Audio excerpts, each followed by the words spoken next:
Well, hello, everyone. Welcome to another post-game live stream podcast, simulcast. I don't know what it is. It's on multiple places, but welcome to another episode of The Missing Wolves.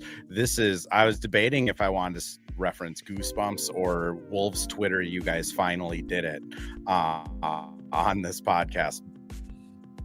But I'm your host, Andrew from Zone Coverage, and we have Matt, a litany of podcasts with me last year, but nice to finally catch up with you again. Matt, how's it going, man? Man, Wolves win. I'm doing great. How about you?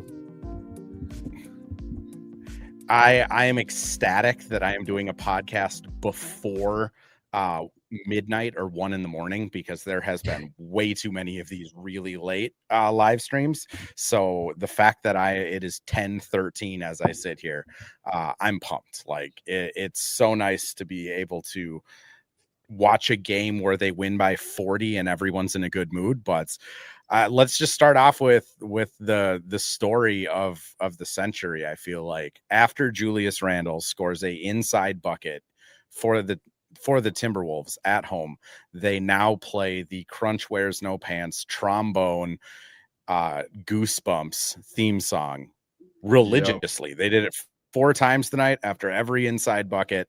Or I should say, I got to ask Julius about it after the game. That was not his decision, but it sounds like he's all for it. So that sounds like it's going to continue, which is wild that Wolves Twitter has officially broken into the realm of the Target Center.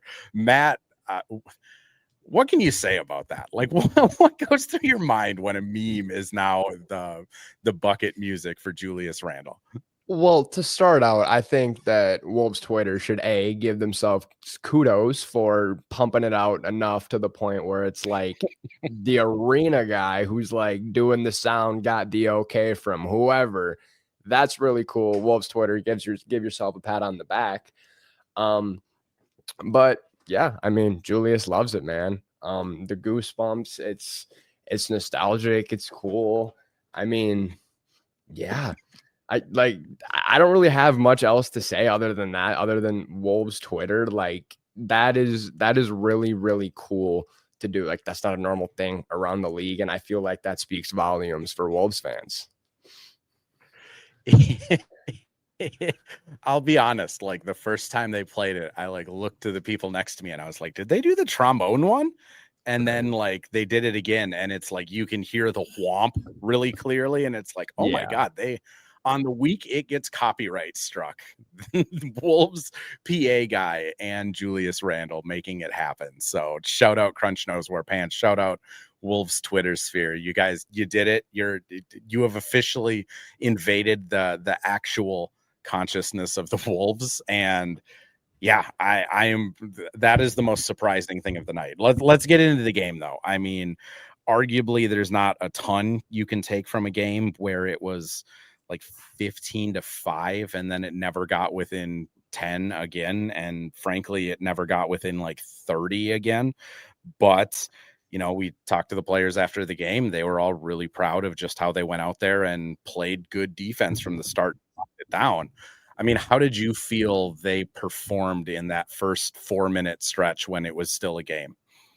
Well, I think that right there is kind of the key on why this game went so differently. You know, the guys just came out with energy. And the thing that stood out, or the two things that stood out to me, was initially Rudy looked so engaged on not just the defensive end, but both ends of the floor.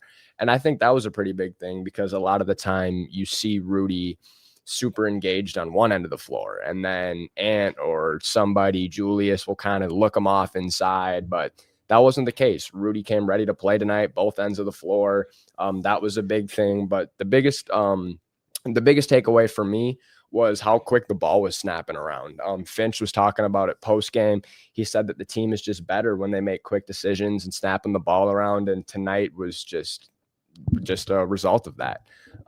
Julius had 5 assists in the first quarter. I think, again, if I'm not mistaken, he did it last game or the game prior. So just finding a hub, just kind of to start the game with Julius. And then obviously, you know, getting your star player back with Ant, it kind of shows you what the full picture could look like and what the vision has been. And obviously we haven't got that in the last week with Ant being hurt. So super promising things to see to start. It's just kind of normal Wolves things. Can we keep this going throughout the year, or is this going to be a 3-game, we do great, and then we get complacent for another 3? So that's just going to be the big thing. Yeah, the signs of like positivity are there. I mean, Jalen, I talked to him at practice today, and I haven't put up all the clips yet, so you'll be getting some Jalen Clark content after this podcast as well. If you're not sick of seeing Jalen Clark after all of the charity stuff yesterday, but he was talking about it of just they kind of need these lesser teams that they should win against to get the defense right. They need to just string together good quarters to build confidence, to get that kind of acting like a string, like they're on strings on defense where they can, just non-verbally know where to go. And I mean, again, you look at the first quarter and it Jaden and Julius were plus 29 in the first quarter. Julius was plus 43 for the game.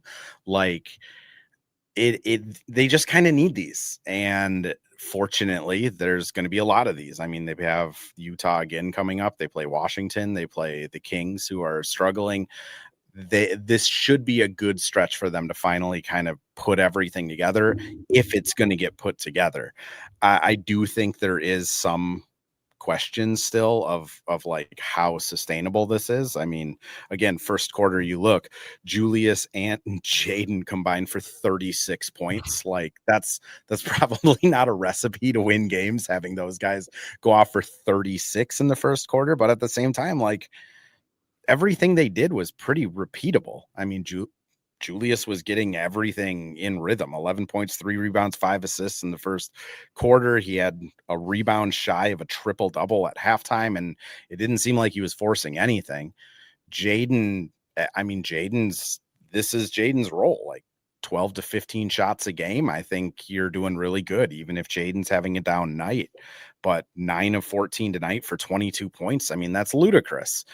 And then you got Ant, who from the second the ball tipped off was just on a different level with like his aggression, which, I Finch pregame kind of talked about maybe it'll take a game or two for Ant to knock the rust off. Maybe it only took one, because I mean, he was sensational. What did you kind of feel from Ant tonight, though? Yeah, so I guess just to backtrack just a little bit, you said you didn't know necessarily how sustainable it was, but everything looked really in flow, right? Yeah. Nothing was being forced. And the big thing that I noticed that was different, that was a little bit, I guess, out of the ordinary, you could say, was just kind of how Ant was playing in that first quarter, I guess. Yeah. He wasn't holding on to the ball. He wasn't dribbling, setting up the offense, just waiting for guys to get set. It was just up the court and go. If somebody was up there, it was snap the ball up. So, yeah, it was really refreshing. Refreshing's not the word I want to see, but it was. No, refreshing's a good word for it, because we've seen Ant enough. Yeah. We've seen Ant enough in his career where he does have those games where the decision-making isn't as fast. Yeah. And then too, he had the quote this offseason, and it's cool to see your best player come out that has the ability to score 60, come out and say, I'm going to go out and score a team high or a new career high every bad team we play. And it was in the back of my head, and it does worry me just a little bit, because like you said, Anthony Edwards does kind of get in that mode where it's 1v5 sometimes, and we haven't seen it yet this year. And I know short season so far. We're 7 games in, something like that. But 9 now. We're 9 games in. This is going way too fast. We're already over a tenth of the way done. That's ridiculous. But yeah, we've seen growth from Ant, and only in 7 games, 3 games, 4 games now. So Ant's 4th game, we've already seen growth from last year. And I think that's the big thing to point to Ant. It's just his maturity level. There's always been a knock on his game from coming out of his rookie year till the end of year 5. First, it was the 3-point shooting, then the ball handling, it was the post work and the leadership. it kind of seems like there's nothing that the kid can't do. And I don't want to make him sound like he's this superhuman, all powerful, but it doesn't seem like there's much that Ant can't do. He's a student of the game. He's a gym rat, and he's going to do whatever it takes for the team to win. And I think tonight was just one of those products of it. When you have the chance to go out, score 60, like you have 30 by halftime, and you could have easily went out and put on another 20 in the third. But it was just mature from Ant. Don't force anything. Let the offense work within itself, and it was really cool to see. I mean, this is the recipe for Ant, right? Like 21 shots, 12 3-point attempts, which again, like if you want to nitpick, you could say maybe he should be closer to 9 or 10 for his volume, but like he hits 7 of them. Like you can't knock him tonight anyways. No. And then inside the arc, 5 of 9, like hyper efficient from everywhere. Again, if you really want to, 4 turnovers is tough. You look at Julius, he had 7 turnovers tonight, but like when they're coming in rhythm and he's not turning them over for like pick sixes, like I do think turnovers have different meanings when they happen like under the basket or when you're trying to push pace. You kind of got to live with those. And especially like, I feel like at this point, it's enough sample size to where they're probably not going to be like a point guard led team. Yeah. It's going to be Julius or it's going to be Ant setting up most of the offense. They're going to get turnovers, which when the rest of the team combined only has quick math 10, you live with it, which, you know, again, we'll see if it's sustainable. We'll see if it keeps going at that level, but it is really impressive, like what they were able to do, especially against the Jazz team that, you know, they weren't playing with full strength. Like obviously Walker Kessler's out and they're not a playoff caliber team, but still to go out and hang a 40-point win against a team that, you know, they are a professional basketball team. They were 3-5. Like that's still impressive. That's what I'm saying. Matt, I'm going to throw us over to a couple ad reads here quick. When we come back, let's chat a little bit more about just like what could be sustainable through like these next couple of games. Cause I do think that's going to be the important thing of what can move forward from this. What did we learn in a game where it's really hard to learn anything? But first ads, cause you know, electricity bills and stuff. Well, hello. Thank you, Livestream Andrew. This is Ad Read Andrew. And today we have Firehawk Construction and Remodeling, the presenting sponsor for the Missing Links podcast. Firehawk Construction and Remodeling strives to inspire people to follow their ideas, working with respect and understanding to create a quality, tailored result. Firehawk Construction and Remodeling, located in Blaine and serving in the North Metro area, is here to help you with your building and remodeling needs.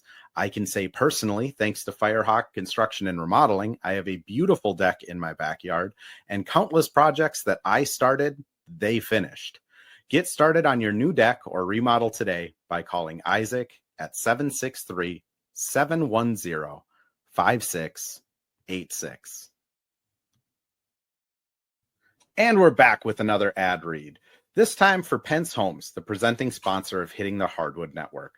From the best tools and technology to transparency throughout the entire process, Nate Pence and the Pence Homes team is the top choice for buyers, sellers, and is proud to support you and your home ownership goals. Get started today by calling 612-308-1122 or by emailing info@pencehomes.com. Shout out to our sponsors. You guys are always awesome. But the first thing I wanted to talk about was just Jaden, Ant, and Julius. I think are very quickly becoming like the big three, if that's still a thing for this team. And tonight is a night where those three guys, when they shared the court, were plus 31, and they had a net rating of 100, positive 100, which is that will never happen again. Let's just be clear. But like, fun stat. Like, how sustainable is those three being kind of the big three of this team? Because I think Rudy billed as that third guy in the big three a lot. I think for some fans, they're really hoping that Rob eventually gets into that big three. And I think even going into the season, people were probably thinking TJ or Dante might be the third guy in that big three. Yeah. But it ends up being Jaden, and they have been awesome together. Yep. I guess we'll start by saying I'm one of those guys that was, maybe TJ, I was skeptical. And exactly. I was wrong. I was wrong, to say the least. But with sustainability, and you know this, Andrew, I'm very, I like to set myself up to get my heart broken just so when it happens, it doesn't sting as bad, right? Mm-hmm. So I'm usually going to lean more towards no. But in this instance, I do think this is sustainable for the rest of the year. We've seen what Julius can do by himself, or just with Jaden. We've seen what Julius can do by himself. We've seen what Julius can do with both of the guys. He can be the hub. He can be the guy to distribute. He can be the guy to score. He can be the guy to rebound. Julius can be that guy. We know what we're going to get with Ant. We're going to get those games where, he's going to throw up 30 shots and make you just want to pull your hair out. But at the end of the day, you're going to have the games like tonight where he's going to score 37 points on 21 shots and just have elite efficiency. And Jaden McDaniels, man, this is what I wanted to talk about. Last year, when Jaden kind of took that offensive leap, when Julius was out with the injury and Dante was out and Ant was facing that suspension, that's kind of when Jaden really came onto the scene. He kind of figured out his role and was like, all right, like somebody's got to score the ball now that we have Rudy Gobert and Nikhil to score the ball for us at the time. So it wasn't great. It was. He was great, but the situation was not great. No, bad situation, but it was one of those situations that was a blessing in disguise in the long run. Because right now this year, Jaden's averaging 18 points a game, 4 rebounds, just over 2 assists, a block and a half, and over half a steal a game, 52% from the field, almost 50% from 3, and 85% from the line. So, like you said, I think we've seen enough of his sample size to the point that we know what we're going to get out of Jaden. We know he's going to get to that weird, super slow-mo, long Euro step, bring the ball out, whole animation thing, or he's going to spot up in the corner and knock down a 3, which is completely different than years prior outside of his rookie year. So where I was going with this is last year you talked about you thought that there was another level for Jaden's offensive game yet. And I was skeptical of it. I didn't know what it was going to be. I didn't know how the Wolves were necessarily going to fit more shots in with Jaden.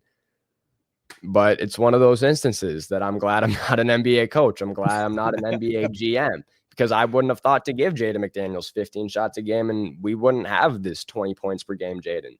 So long story short, I do think, yes, this is sustainable. It's just it's gonna come down to how can the role players perform? How can TJ perform on the road? Can Rudy show up once a week? Can Rob not turn the ball over 2 times a game when he's in? Can Mike knock down an open 3? I think that is going to be the thing that we're going to be looking towards this year versus do we have a second guy to score the ball? Yeah, we'll get to the Rob of it all too here quick, because I haven't really talked to you about Rob yet this year, and he's such a hot topic, but Jaden has just always had this weird game, whether it's, let's just be honest, he's from Washington, and like a lot of Washington prospects and products, just like Jamal Crawford has a weird game. Like it's just a weird city, Seattle, and that area that churns. Even his brother Jalen too. He's got a goofy game.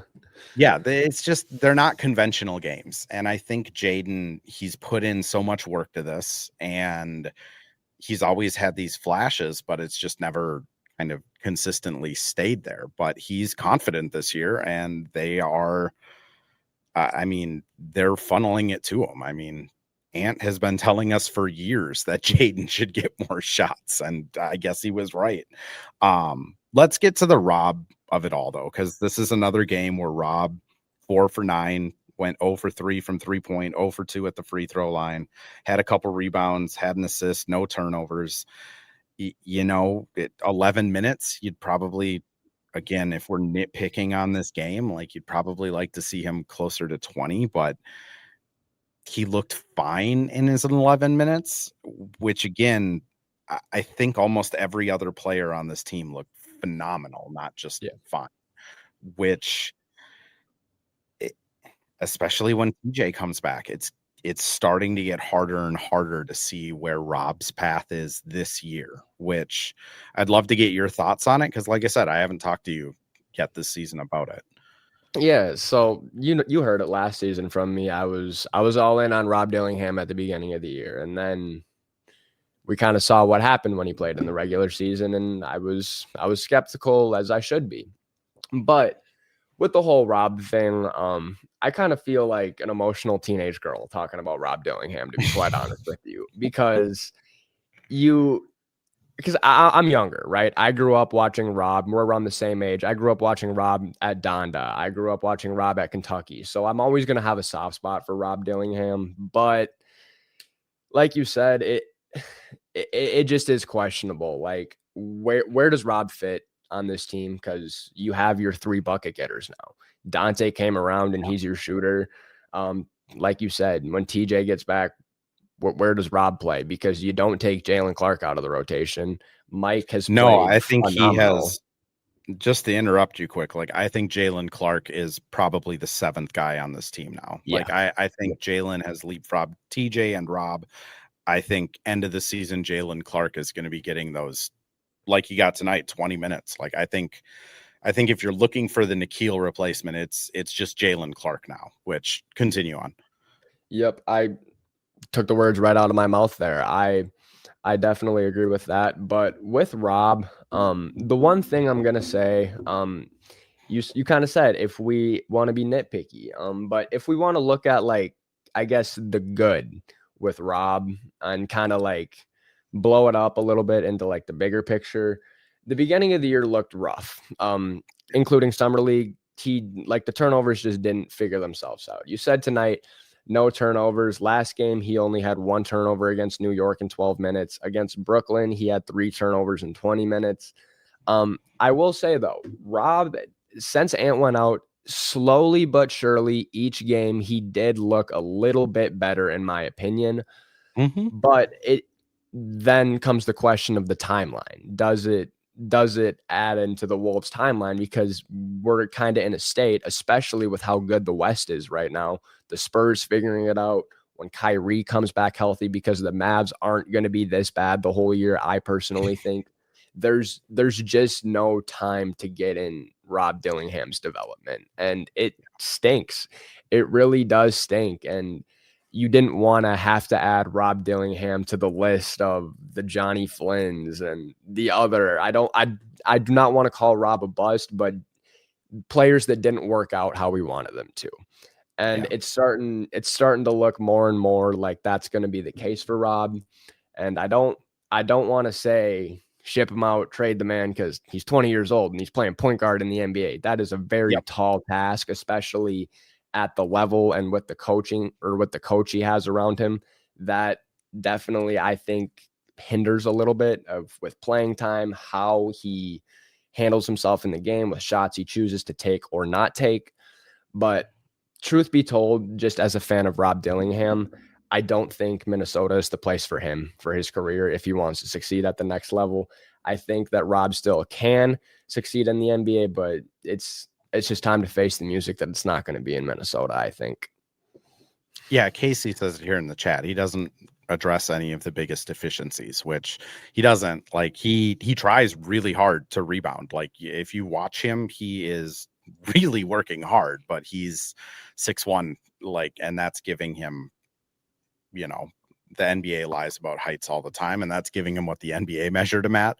Like it's tough. Like he doesn't bring the perimeter defense. He tries, he works hard, but his size is just it's kind of undeniable until you learn the ins and outs of like how to dodge screens and stuff like that, which that takes time.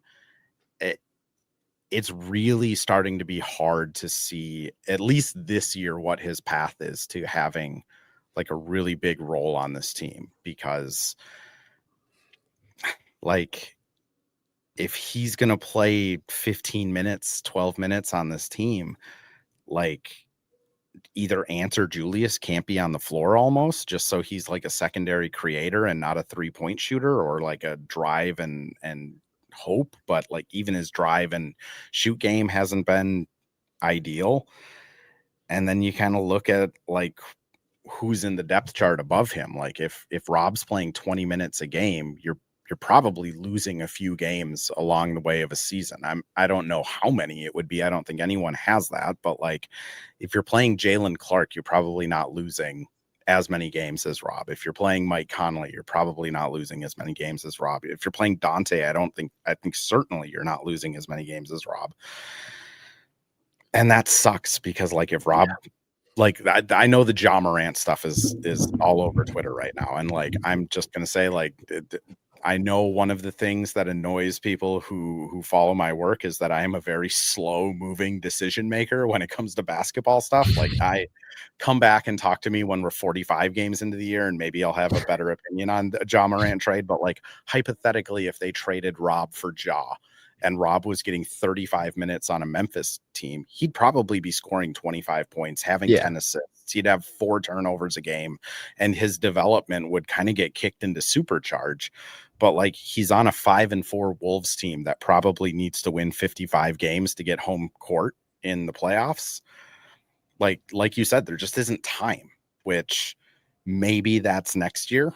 If things shake out in the West differently, maybe it's later this season if there's injuries, but like it's really tough to see. You know, he has a diehard fan base. He is like a genuinely really good person, like a good dude to talk to. He's really introspective, like he's vulnerable with media, which I certainly appreciate, but it's really hard to see where those minutes are going to come when they're full strength, which hopefully it works out this year. That's kind of where I'm at with this is I really hope it works out just because I enjoy being around him. But at the same time, it's really hard to see a path, which this got dark for a 40-point win against Utah. But it did. These are the things where it's just like you look down the roster and it's like, you know, Johan in this win showed quite a bit. Like he had a couple of awesome dunks. He had an awesome block, you know, even Joe Ingles, which, you know, maybe we don't cheer so hard for a guy that's probably going to go into the Australian Basketball Hall of Fame to shoot at the end of games, because that's a little dismissive to what he's built. But 3 assists in 8 minutes for Jingles, like that's awesome. Like that is awesome, right? Absolutely. It is tough. The last thing I do want to point out, just on the stat sheet that jumps out, every single player on the team was positive in the plus minus tonight, which I don't think I've ever seen that either, unless it's like that's wild, especially when they played their entire roster. I was just about to touch on that same thing. And real quick before we go, I just had a quick thought about Rob. Yeah. Watching the game tonight too, you were kind of talking about like the shot blocking and stuff. For me personally, you're around the team a little bit more than me, and obviously you're around the team a lot more than fans are. You have a lot of like behind the scenes access and stuff. So for some fans maybe wondering, do you think that Rob's confidence may be altered in a sense, or do you think that maybe he's thinking a little bit too much when he's playing? Because flashback to a few games ago. I don't remember exactly who we were playing. I might have been Indiana. I don't remember. Anyways, Rob was standing wide open on the 3-point line a few times with the ball and just didn't shoot it. And sure, he passed up a good shot for a great shot, but I just don't get it, because I played basketball and you take the open shot. And, you know, and like tonight too, like even on his drives, like he didn't look uber confident. Like, and I know, again, I played basketball. I know it's hard to make a layup going full speed, but I can't recall many times I've seen professional athletes go in at 100 miles an hour and then almost look like they're going to lay it up and slow down and almost hesitate. So am I just kind of overlooking things? Are fans overlooking things, or are these kind of like real things, you think?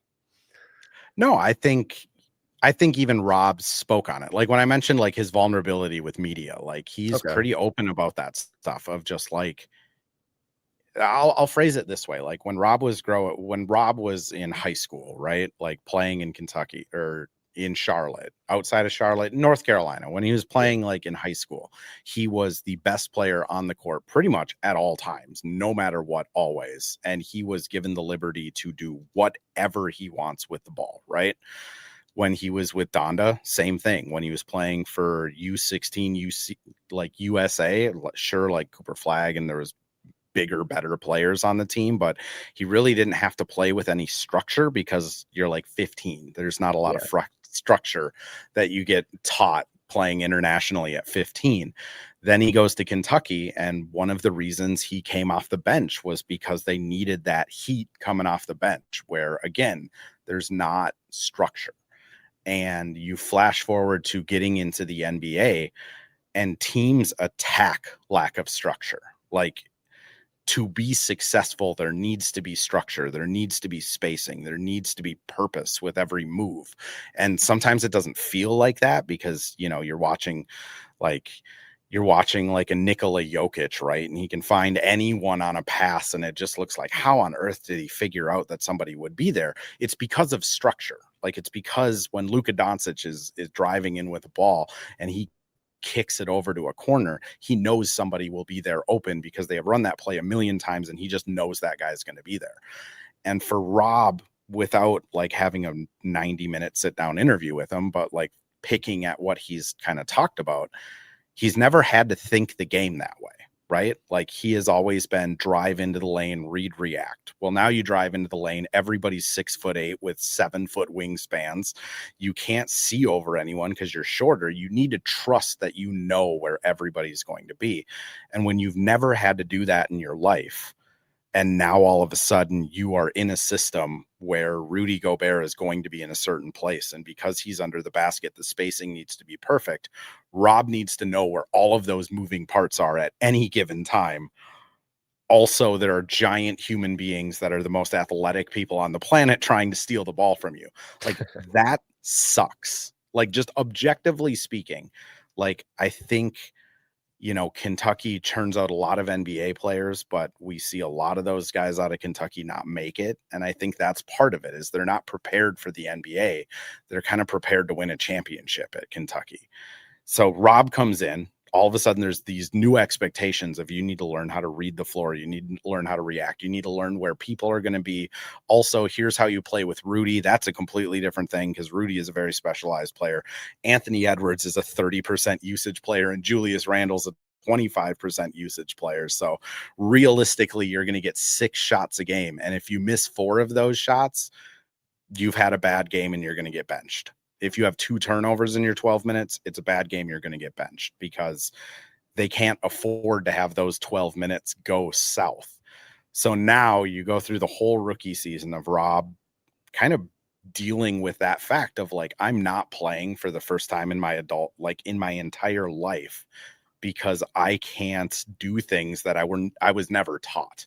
So first year is literally like a redshirt freshman year where you're just like on the job trying to train behind the scenes. Yeah. Coming into year 2, I think there has been a lot of signs that things are trending in the right direction. Agreed. But a lot of the ways players grow is you make that mistake, you watch it in film, and then the next day when you're playing, you correct that mistake. And with Rob in his role, that's just slowed down, right? Because he's not playing big minutes. He's not getting all of these opportunities. And on the shooting side, it's kind of the same thing. Like, you're going to get 4 shots in this game.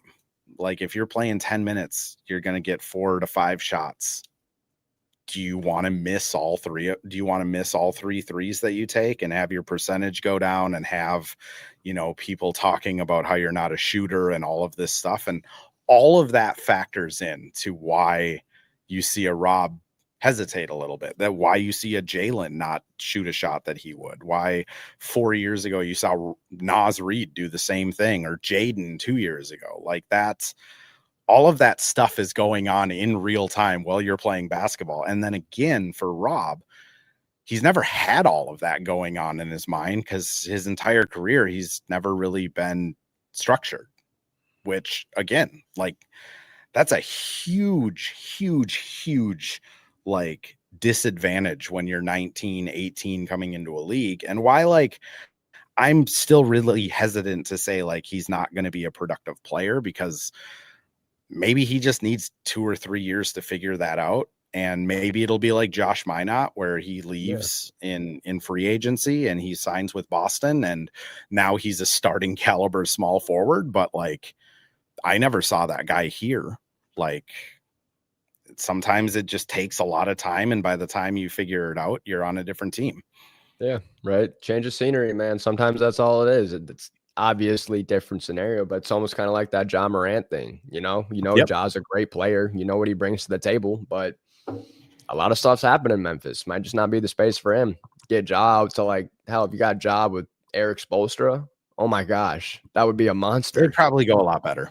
Oh yeah. I mean, that's the thing, is like, I know Finch gets hammered a lot online about the Rob part of it, but like, I really think if you're looking at like the big picture, like, you're looking at, like, if you're Tim Connolly and you're looking at Rob Dillingham, right? And I know I'm going on this like 8-minute tangent now, so if everyone has turned this off by now, like, hopefully the 4 people that are still listening tomorrow in their cars appreciate this. But like, if you're Tim Connolly, like, you're looking at Rob Dillingham and you are looking at a guy like, just like a mold of clay, right? Like, he has this ridiculous handle and a way of dribbling the ball at full speed that is like a skill that not many people have.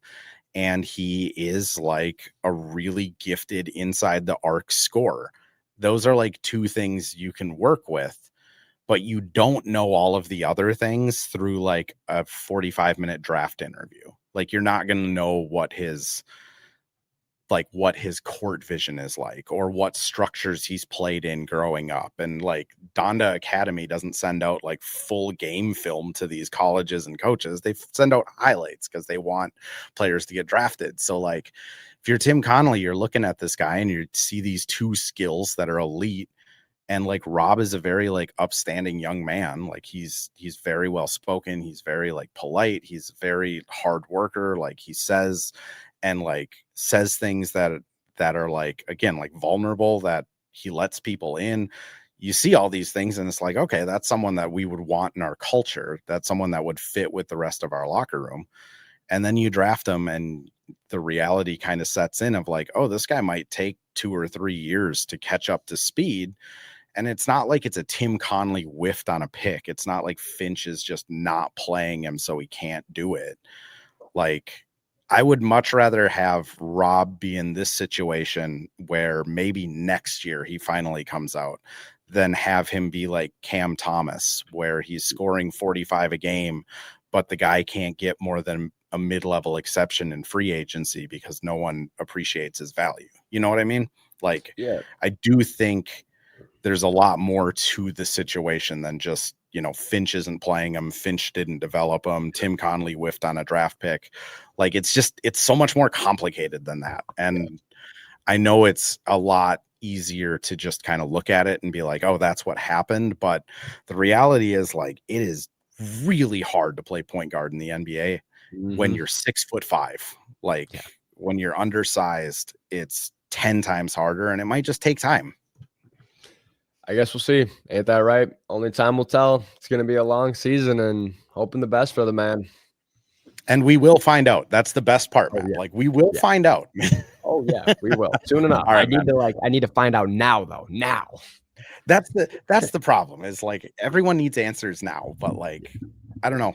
I still think this team is going to be really good at the midway point. I don't know if they're going to be 31-10 good, like I kind of expected them to be with all the talk that came out this offseason, but I still think they'll be like a 1, 2, 3 seed at the midway point. So Matt, thank you so much for coming on. Anyone that comes on to this podcast, whether you're Dane Moore, Kyle Teige, down to myself who hosts it, and Matt who's here with me today, anything you want to promote, anything you want to give a shout out to, anything like that, would love to give you the space to do it.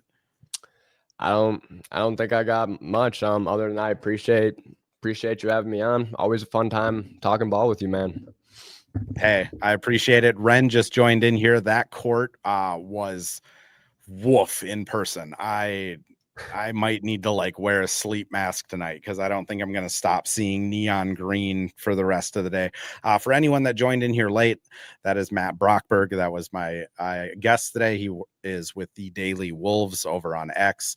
This will be released as a podcast tomorrow, Saturday morning at 7 a.m. And our next guest is going to be Matt Hackman from the Please Understand pod. He'll be joining after the Kings game on Sunday. Oh gosh, they play again on Sunday. But if you missed it, like Ren did in the chat, it will be a podcast tomorrow. It'll live forever on YouTube for the almost 300 people that swung by here an hour after the game ended. We appreciate all of you, and we'll talk to you again after that Kings game with a different Matt. Good to see it.